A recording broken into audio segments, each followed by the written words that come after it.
Hinglaba ay hindi achikpada Heli ng bunong Shiva Nung si mayay doon na nanggi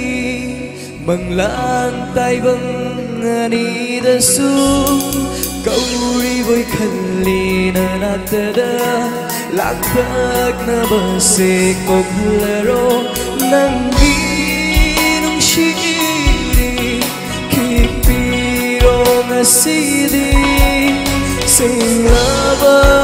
nanggi nung shiba na Hinglaba ay hindi achikpada Heli ng bunong siba Nung simayay doon na nanggi Manglantay bang aridasu Kauri boy kalina natada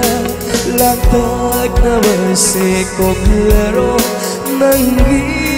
nung shiri Kipiro nga sidi Singlaba nanggi nung shiba na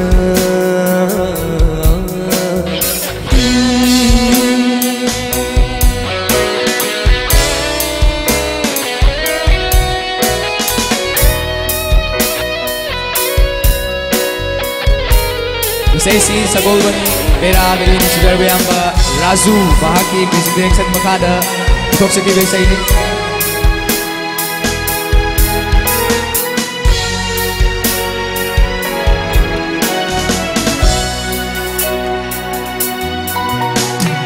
Bigukudin ng tani Ay diwakal sinakaliba Ngawhali ay butatana Nang ijam-jabi na tauna Bigukudin ng tani Ay diwakal sinakaliba Ngawhali ay butatana Nang ijam-jabi na tauna Hamoyan iwarise Mutnaida sanu Sona hau sanu nan aigi warise Ngasigi Taibang pumbana